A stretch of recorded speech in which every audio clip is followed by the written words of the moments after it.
स्वामी काज गुरुभक्ती पितृवचन सेवापती हेच विष्णूची महापूजा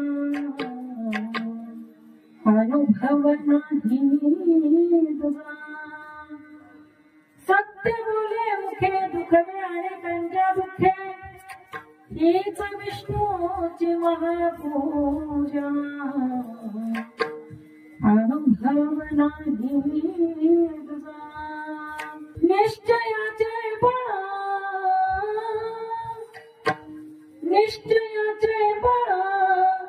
तुका म्हणे तेची पण हीच विष्णूची महापूजा अनुभव नाही तुझा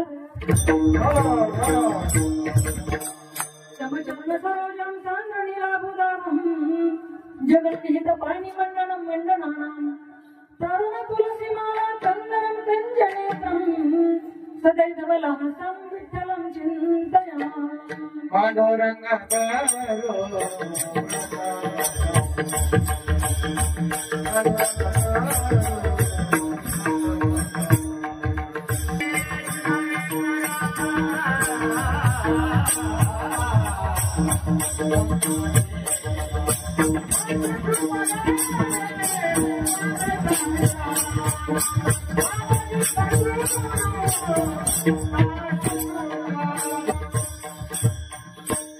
पांडुरंगाकर प्रथम नमन दुसरे चरण संतांच्या त्यांच्या कृपादाने कथेचा विस्तार बाबाजी सद्गुरु दास तुकाराम मनोरम मारुती पुण्यवेगम जितेंद्रियं बुद्धिमतां वरिष्ठं वातात्मजमानोरयुक्त मुख्यं श्रीरामदूतं शरणं प्रपद्ये वसुदेव सुतं देवं कंसचाणूरमर्दनं देवकी परमानन्दं कृष्णं वन्दे जगद्गुरु नमो ज्ञानेश्वर निवृत्ति उदाहरण सोपान देवा मुक्ताबाई नमो त्रिभुवन पावनी आदत्तय जननी देवांचे जयांचे केले स्मरण होय सकल विद्येचे अधिकरण त्यांची वंदो श्री चरण श्री सद्गुरूंचे ते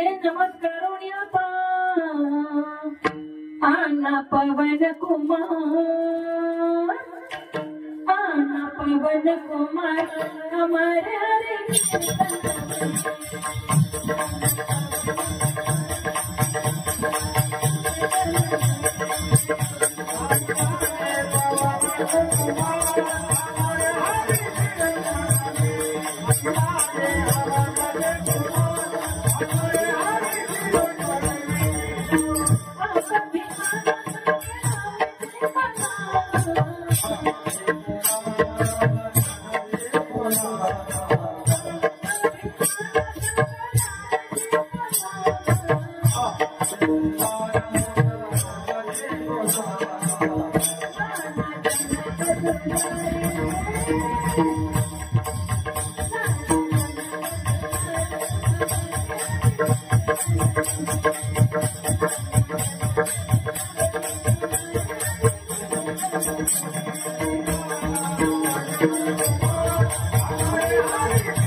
स्वामी काज गुरुभक्ती पितृवचन सेवापती हीच विष्णूची महापूजा अनुभव नाही तुझा प्राप्त प्रसंगी कीर्तनरूपी सेवे करतात भगवंताच्या सेवे करतात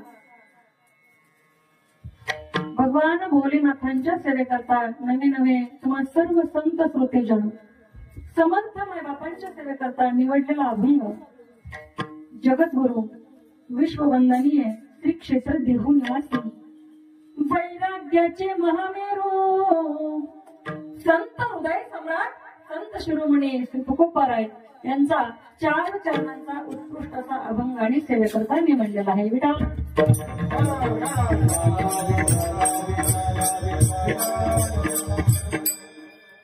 अभंग जगद्गुरु तुकोबारायांचा आहे. अभंग जगद्गुरु तुकोबारायांच्या गाथ्यातील आहे.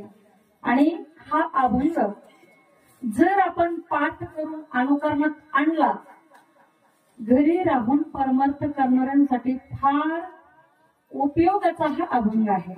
एवढा अभंग पाठ केला, बाकीचा गाथा तुम्ही नाही पाठ केला, कधी वाचला तरी सुद्धा चालेल. म्हणजे वाचूच नका असं मला अजिबात म्हणायचं नाही बरं का. पण ज्याला शक्यच नाहीये जास्त परमार्थ करणं, कीर्तन ऐकायला जाणं शक्य नाही, मंदिरात जाणं शक्य नाही, कुठे तीर्थाला जाणं शक्य नाही, त्यांनी हा अभंग पाठ करून तो अनुकरणात आणायचा. बस त्याच्या जीवनाचं कल्याण झाल्याशिवाय राहत नाही. असा हा अतिशय महत्वाचा हा अभंग जगद्गुरु तुकोबारायांच्या गाथ्यातील आणि प्रस्तुत सेवेसाठी निवडलेला आहे. काय म्हणतात जगद्गुरु तुकोबाराय अभंगातून? स्वामी काज गुरु भक्ती पितृवचन सेवापती. स्वामीची भक्ती करा. मग स्वामी म्हणजे कोण? स्वामी म्हणजे देव, स्वामी आपला पती, स्वामी म्हणजे देव, स्वामी म्हणजे आपला पती, आणि स्वामी म्हणजे ज्याच्याकडं आपण कामधंदा करतो, चाकरी करतो, नोकरी करतो, तो मालक म्हणजे स्वामी. स्वामी काज गुरु भक्ती. गुरुची भक्ती करा. गुरुशिवाय ज्ञान नाहीये. गुरुची भक्ती प्रत्येकाने केली पाहिजे, गुरु प्रत्येकाने केला पाहिजे. बघा, स्वामी काज गुरु भक्ती पितृवचन. पितृ म्हणजे दोन्ही अर्थाने आलं, माता आणि पिता. मातृ पितृ सेवा आपल्या हातून घडली पाहिजे. पितृवचन पित्याचं आणि आईचं वचन पाळायचं. आणि पहिल्या चरणातल्या शेवटच्या शब्दात जगद्गुरु तुकोबाराय म्हणतात पतीची सेवा करायची. आपण किती पतीची सेवा करतो हे प्रत्येक बायकोलाही माहिती आणि नवऱ्यालाही माहिती, बरोबर आहे. चला पुढे दुसऱ्या चरणात जगद्गुरु तुकोबाराय म्हणतात हीच विष्णूची महापूजा. कोणती? वरच्या 4 जणांची सेवा करणं, 4 जणांची भक्ती करणं हीच विष्णूची महापूजा आहे. वेगळं काही करायची गरजच नाहीये. अनुभव हे तुझा अनुभव तुझा नाहीच आहे, दुसरा अनुभवच नाहीये. बघा तिसऱ्या चरणात जगद्गुरु तुकोबाराय सांगतात सत्य बोले मुखे. काय करा तुम्ही? मुखानं सत्य बोला. आता सत्य बोलणारे किती तर बोटावर मोजणे इतके असतील, पण ऐका ना, सत्य जर आपण मुखाने बोलत गेलो आणि 12 वर्ष आपल्या या मुखातून एकही खोटा शब्द निघाला नाही, पुन्हा एकदा लक्ष देऊन ऐका बरं का, 12 वर्ष कंप्लीट आपल्या वाणीतून एकही खोटा शब्द निघाला नाही, आपण 12 वर्ष खरं बोललो, तर त्याच्यानंतर आपण जे बोलू ते खरं होते बरं का, ते खरं होते. हा सत्य बोलण्याचा परिणाम आहे, खरं बोलण्याचा परिणाम आहे. ऐका, महाराज म्हणतात सत्य बोले मुखे. आणि काय करा बाबांना, तुम्ही दुसऱ्यांच्या दुःखामध्ये सहभागी व्हा. दुसरे जर दुःखात असतील तर त्याच्या दुःखामध्ये तुम्ही सामील व्हा. बघा ना, पहिलं खूप अगोदरचा जमाना खूप वेगळा होता बरं का. पूर्वीच्या काळामध्ये आपल्या घरी पाहुणा आल्यानंतर बस स्टँडवर त्याला वाटायला वाला आपण गेलो ना तरी माणसांचे डोळे भरून येत होते बरं का. तरी माणसाचे डोळे भरून येत होते. कधी? पाहुणा वाटायला वाला आपण स्टँड पर्यंत गेलो आणि पाहुणा गाडीत बसला, जाताना पाहुण्याचे डोळे भरायचे, आपले डोळे भरायचे. पण आज परिस्थिती एवढी बिकट आहे, समोर एखादं प्रेत ढना ढना जळतोय तरी सुद्धा एखाद्या माणसाच्या डोळ्यातून थेंब येत नाही पाण्याचा. काय म्हणणं आहे तुमचं? इथपर्यंत परिस्थिती बदलली. पण महाराज म्हणतात ऐका ना, सत्य बोले मुखे दुःखवे अनेकांच्या दुःखे. इतरांच्या दुःखामध्ये जर तुम्ही सहभागी झालात, सामील झालात, दुसऱ्याचं दुःख तुम्हाला जर आपलं वाटलं तर तुम्हाला वेगळा परमार्थ करायची गरज नाही. हीच विष्णूची महापूजा. अनुभव नाही तुझा. आणि शेवटी महाराज काय म्हणतात? निश्चयाचे बळ. तुम्ही निश्चय करा. Determination is the most important thing in our life. आपल्या जीवनामध्ये निर्णय, निश्चय फार गरजेची गोष्ट आहे. आपण निश्चय केला पाहिजे, निर्णय घेता आले पाहिजेत आपल्याला. खूप गरजेची गोष्ट आहे. जगद्गुरु तुकोबाराय म्हणतात निश्चयाचे बळ. आणि तुका म्हणे तेची फळ किंवा हेची फळ. कोणतं फळ? हीच विष्णूची महापूजा. तुम्ही निश्चय करा. कशाचा? आई वडिलांची सेवा करेल, गुरुची सेवा करेल, पित्याचं वचन ऐकेल, आईचं वचन ऐकेल, पतीची सेवा करेल, इतरांच्या दुःखामध्ये सामील होईल आणि या मुखाने खरं बोलेल. तुम्ही हा निश्चय जर केला तर तुका म्हणे तेची फळ. कोणतं फळ? हीच विष्णूची महापूजा, अनुभव नाही दुधा. हा झाला अभंगाचा सरळ सरळ भावार्थ. थोडस विश्लेषणात्मक पाहूया. पूजन करा.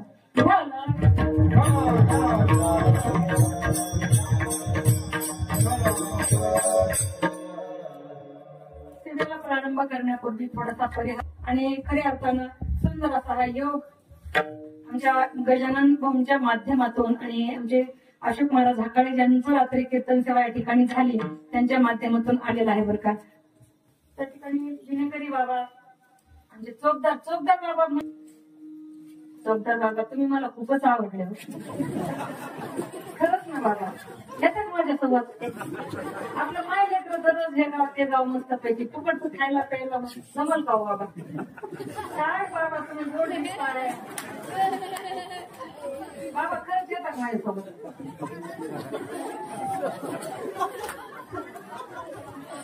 प्रमोद महाराज तुम्ही असे का कीर्तनात म्हणले, मला असे विनेकरी बाबा आवडले. विनेकरी बाबा मला खूप आवडले तिथं, म्हणजे इथं आवडले नाही असं नाही म्हणले बाबा.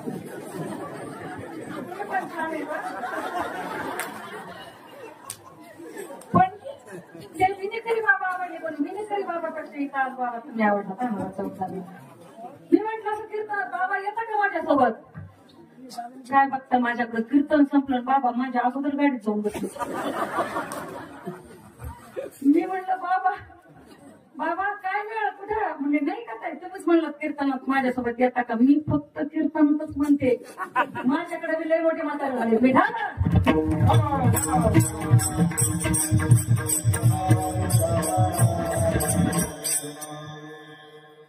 सुंदर असं नियोजन आहे आणि त्याच्यामध्ये महत्वाचं नाव आणखी राहिलं बरं का. सुंदर ज्यांची साऊंड सिस्टीम आहे, खूप गोड बरं का, खूप गोड दादांची साऊंड सिस्टीम. जोरदार टाळ्या वाजवायचं. कळंबेश्वर साऊंड सिस्टीम खूप गोड दादा. तुम्ही म्हणताल मग एवढं कौतुक करताय जाताना पाकिटातलं काही देता काय? असा काही विचार करू नका. दादा तुमच्यासाठी मागणं मागून जाईल मी भगवंताला की आमच्या दादाच्या साऊंड सिस्टीमला रिपेरिंगचा खर्च नको देऊ रे देवा, आणि उत्तर सुंदर कार्यक्रम तुम्हाला भेटत जावं ही भोले दत्ताच्या चरणी प्रार्थना. नक्की करेल बरं काय विठाल.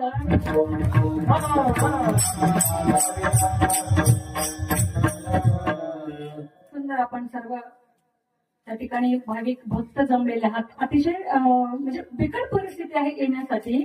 2-3 किलोमीटर कोणीकडेच गाव दिसत नाही मला वाटतं, तरी पण एवढ्या मोठ्या संख्येने आलात बरं का तुम्ही.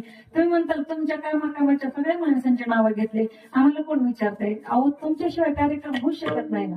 बघा आम्ही इतके जरी असलो तुम्हीच नसलो तर आम्हाला बरं वाटेल का? नाही ना.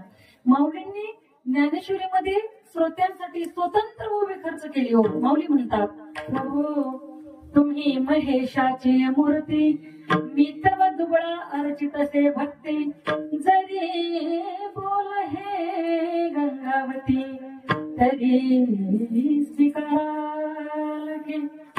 माऊली म्हणतायत, श्रोत्यांना माऊली उपमा देतायत, हे श्रोत्यांनो तुम्ही माझ्यासाठी महेशाच्या मूर्ती आहात, त्याच न्यायाप्रमाणे माझ्यासाठी सुद्धा आपण सर्व पांडुरंग परमात्म्याच्या ठिकाणी आहात, भोलेनाथांच्या ठिकाणी, माऊलींच्या ठिकाणी आहात. आपल्या सर्वांच्या पायाला पाद स्पर्श करत कीर्तनाला सुरुवात.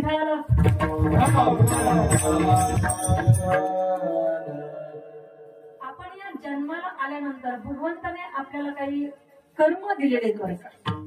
मग ते काही नैमित्तिक कर्म असतील, काही नित्य कर्म असतील, आणि परमार्थ म्हणजे फार अवघड नाहीये बरं का.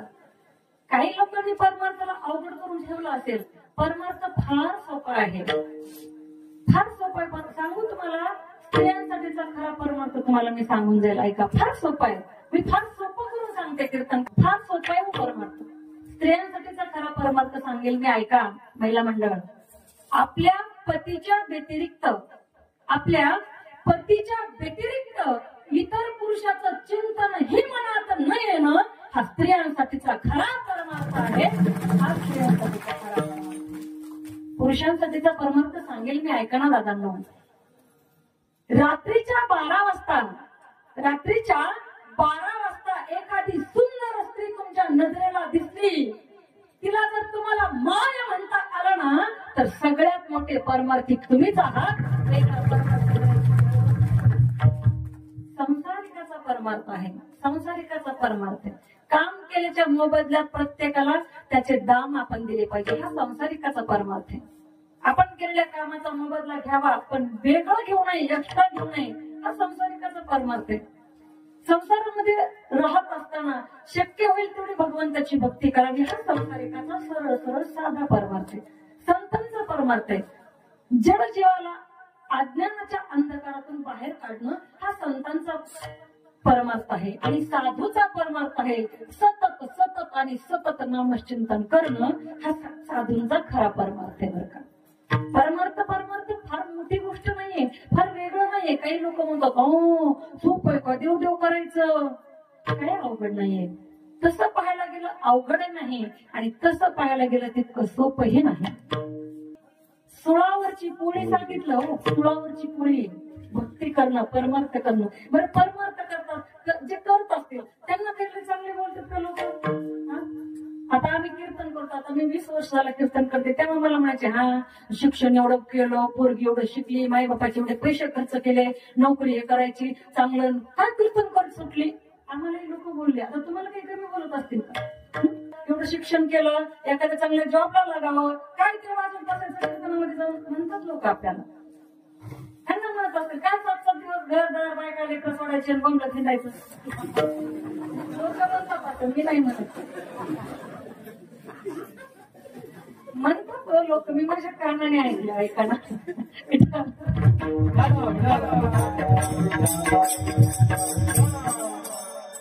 पण आम्हाला काम नसलं का, म्हणजे हे काम तर आमच्या अंग कुठेच घरी शेतात जाणाऱ्या बायका म्हणतात बाई 2-3 दिवस झालं काम नाही, आता शेतात ते वापसी झाले नाहीत वगैरे म्हणल्यानंतर मला वापसी सगळं कळतं बरं का वहिनी, मला सगळं शेतातलं काम येतं. तुम्हाला जरी वाटत नसेल तरी मला सगळं काम येतं शेतातलं. आणि आपण कुणब्याची माणसं आहोत, आपण कष्टकऱ्यांची जात आहे आपली. आपण 2 कामं सोडून कुठल्याच कामाला कधीच लाजायचं नाही, तोच माणूस जीवनामध्ये यशस्वी होतो. 2 कामं सोडले तर बाकी कोणतंच काम लहान नाही, कोणतंच काम मोठं नाही. जे काम आपल्या उपजीविका भागवतो, उदरनिर्वाह भागवतो, ते कोणतंच काम कमी लेखायचं नाही बरं का त्याला. म्हणून जीवनात आलोत आपण, भगवंताने आपल्याला देह दिला, इतका सुंदर देह दिलाय. बघा ना, नाकाच्या जागी नाक, कानाच्या जागी कान, डोळ्याच्या जागी डोळे, किती हात पाय, किती सुंदर देह दिलाय आपल्याला. आपण कधीतरी त्या भगवंताचे आभार सुद्धा मानले पाहिजेत.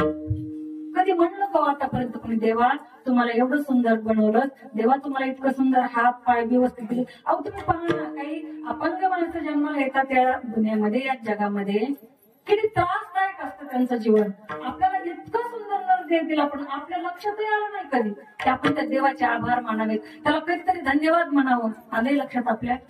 नाही येत बरं का आपल्या लक्षात. ऐका ना, आपण या गावातले लोक पंढरपूरला वर्षानुवर्ष जात असतील ना, बरोबर आहे ना? पंढरपूरमध्ये भगवान पांडुरंग परमात्मा मांडी घालून बसलेले आहेत, बरोबर ना? काय उभे आहेत का? हा, भगवान पांडुरंग परमात्मा कटेवर हात देऊन विटेवर उभा आहे. तो देव किती वर्ष झाली हो? मला वाटतं 5-6 वर्ष झाले असतील. नाही, युग 28 झाले का? 28 युग झाले हो, 28 युग. 28 युगापासून तो भगवान परमात्मा त्या विटेवर उभा आहे. कुणाला तरी कधीतरी वाटलं का हो, मला वाटतं देवाला, देवा किती तुझे पाय दुखत असतील रे, तू बस ना खाली. आपण म्हणल्यानंतर नाही बसणार खाली, माहितीये मला, पण कधीतरी आपल्या डोक्यात तरी आलं का हो त्या देवाला म्हणावं, देवा तुझे पाय दुखत असतील, त्या पुंडलिकानं तुला उभं केलंय ना, मी सांगतो तू बस खाली. त्याच्यानंतर कुणाची तरी हिंमत झाली का हो त्याला बस खाली म्हणायची? नाही झाली. आपल्याला कधीतरी वाटलं पाहिजे हो, तो देव आपला त्रास त्या ठिकाणी कमी करण्यासाठी आपल्याला मदत करतो. त्या देवाचा त्रास आपल्याला कधीच वाटत नाही का? त्याला पण त्रास होत असेल ना कधी, तर असं आपल्या मनात तरी येतं का कधी? हा मुद्दा आहे माझा. त्या देवाला कुणीतरी म्हणलं असेल का खाली बस. मी मात्र दरवर्षी गेल्यानंतर म्हणते, मी वर्षातून 3-4 वेळेस नक्की जाते त्या भगवंताकडं, पण आपल्यात तेवढी ताकद नाही त्याला खाली बसवण्याची. पण किमान म्हणावं तरी, त्याला तरी वाटावं कधीतरी की मी जशी यांची काळजी करतोय, माझ्या भक्तांची काळजी करतोय ना, माझा भक्त सुद्धा माझ्यासाठी तळमळ करतोय, हे त्यालाही कधीतरी वाटावं. आपण म्हणत राहतो काय, देव माझा माझा माझा, देव माझा माझा माझा, देव माझा माझा माझा, देव माझा, देव माझा माझा माझा आपण म्हणतोय, पण त्या देवांना सुद्धा म्हणावं की हा भक्त माझा आहे, हा माझा आहे बर का. त्यानं सुद्धा आपल्याला कधीतरी म्हणावं तर जीवनात आल्याचं सार्थक आहे, असं किमान मला तरी वाटतंय बरं का. विठाल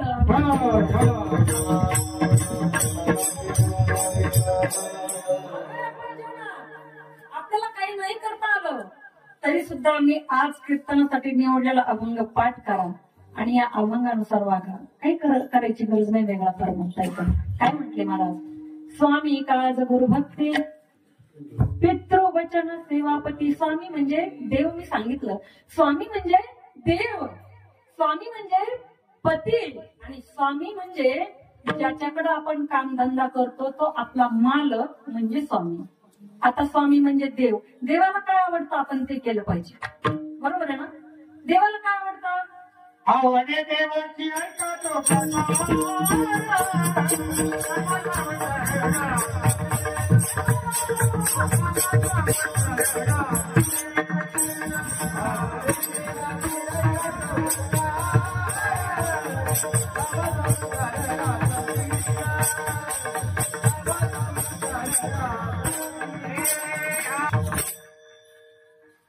देवा असे आवडे.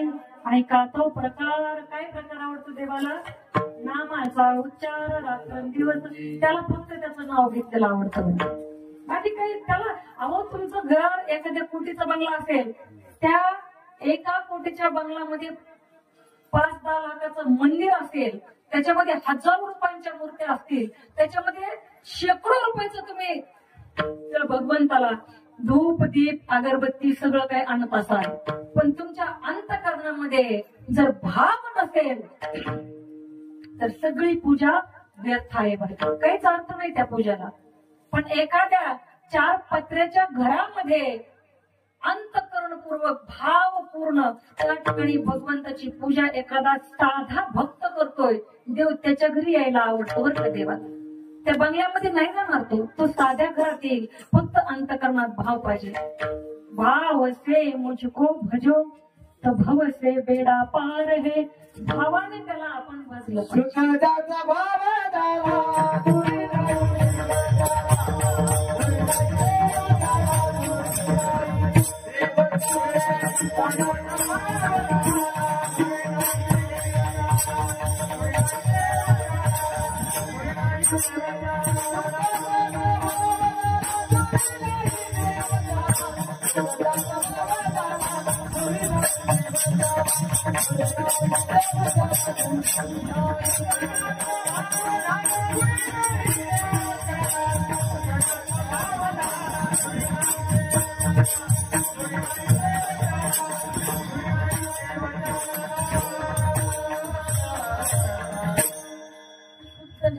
झाला दुरी नाही देव त्याला, ज्याचा भाव शुद्ध आहे ना त्याला देव लांब नाही बरं का. आपण देवाला आवडतं ते केलं पाहिजे, पण आपलं कसं आहे, आपलं उलट आहे. आपण करतो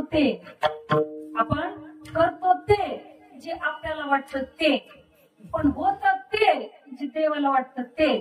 मग ऐका ना, तुम्ही करा ते जे देवाला वाटतं ते, होईल ते जे तुम्हाला वाटतं ते. जे आपल्याला वाटतं ते व्हायचं असेल तर देवाला जे वाटतं ना ते करा, आपल्याला वाटतं ते झाल्याशिवाय राहणार नाही.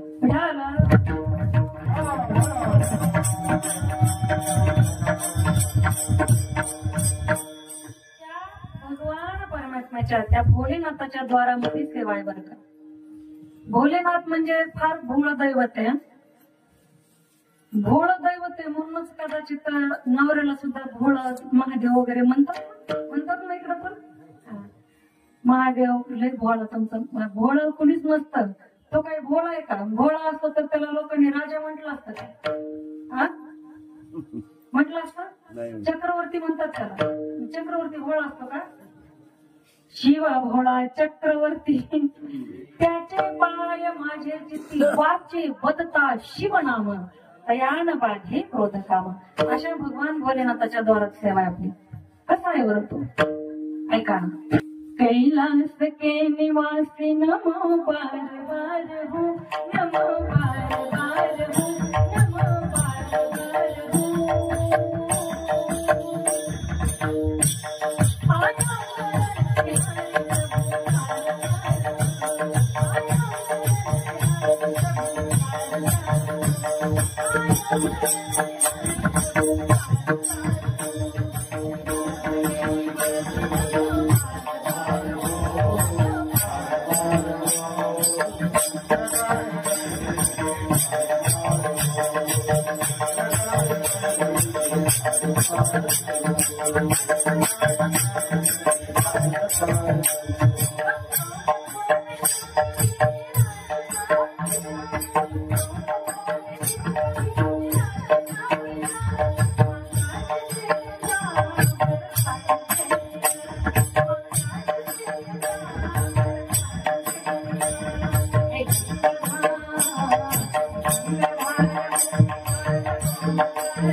भूभूत आहे. भूभूत खजानाला सुद्धा भारी बर का. लिपटी भूभूत मेरे खजाना कुबेर का, लिपटी भूभूत मेरे खजाना कुबेर का. कुबेराच्या खजान्याला लाजवणारा खजाना म्हणजे भगवान भोलेनाथांची ती विभूती आहे बर का. भूभूत ज्याला म्हणतात, भस्म ज्याला आपण म्हणतो. आणि खऱ्या अर्थानं त्या भोलेनाथाच्या दारामध्ये उद्या शिवरात्रीचा पर्व आहे आणि खऱ्या अर्थाने आपण त्या भोलेनाथाची भक्ती केल्यानंतर तो भोलेनाथ एवढ्या लवकर प्रसन्न होतो. भक्ती करणं त्यांना प्रसन्न होणं, पण भक्ती मात्र भक्ती पाहिजे. मग इकडं अगरबत्ती ओवाळायची असं नाही जमणार. झाला का? बसला का? इकडं अगरबत्ती सुरू. ते म्हणजे तुझी अगरबत्ती तू सुटीतून विठाला.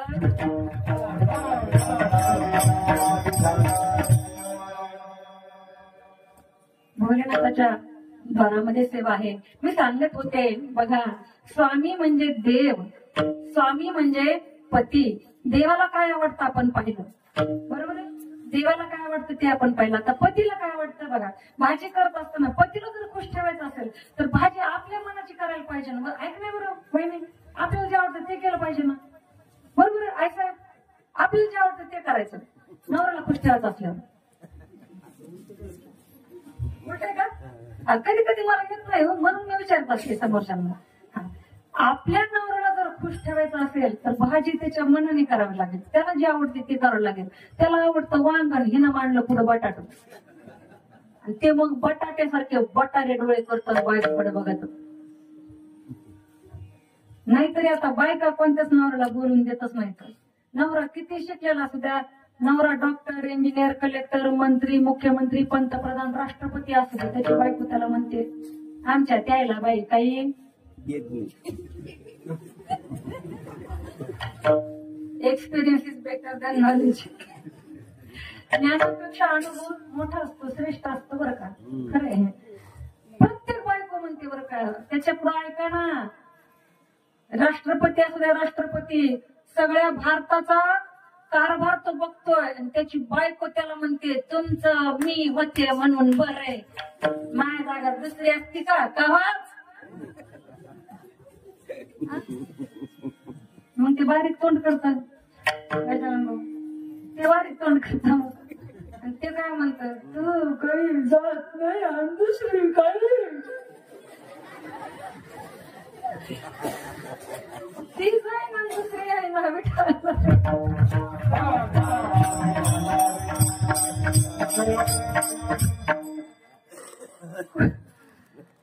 प्रत्येक बायको आपल्या नवऱ्याला म्हणते बरं का, प्रत्येक बायको म्हणते.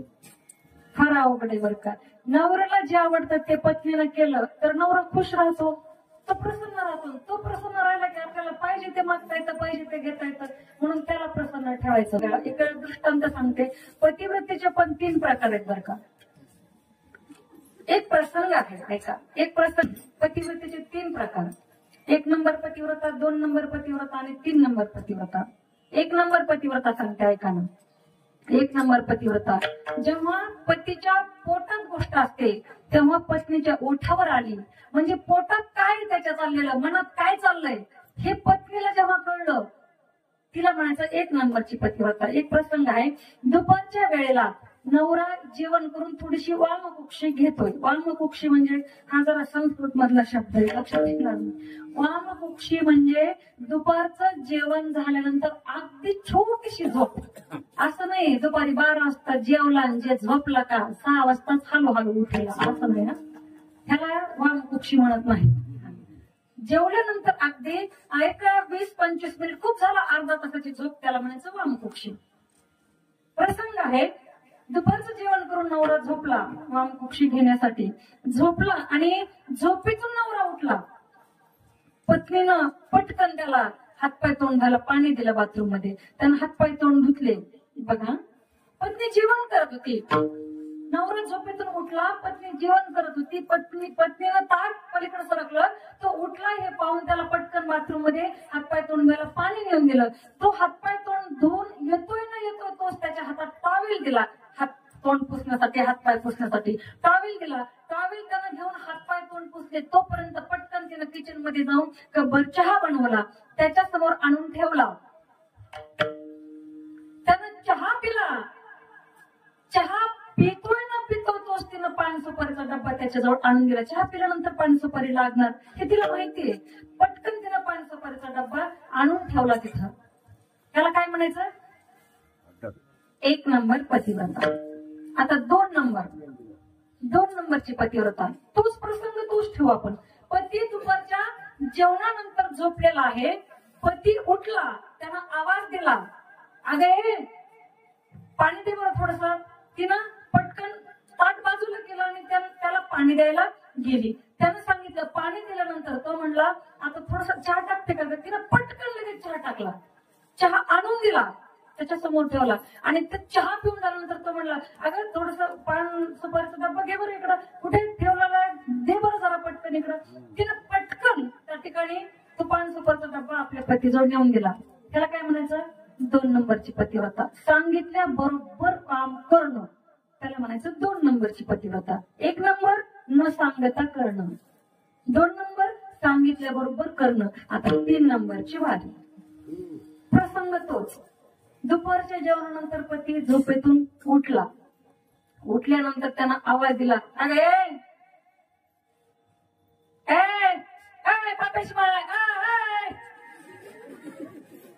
ती म्हणती उठलं दिसतंय सोंग.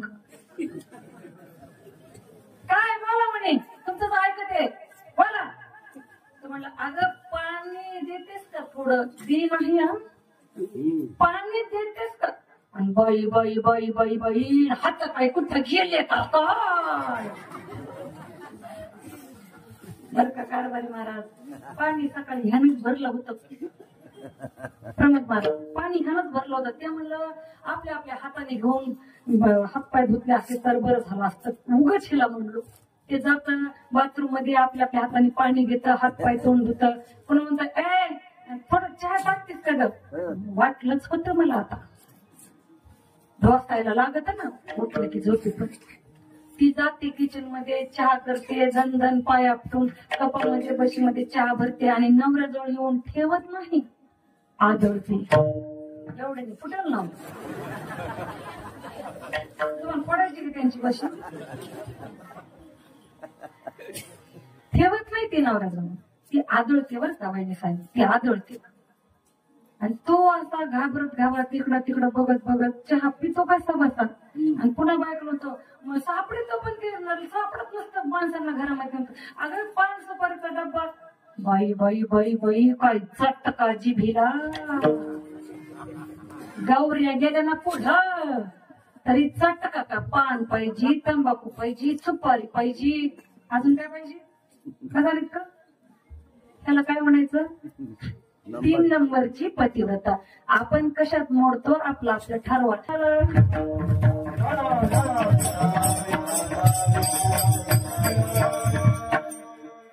पतीला जे आवडतं पतीला जे लागतं जे पाहिजे असतं ते न मागता देणं हे खऱ्या पतिव्रतेचं लक्षण आहे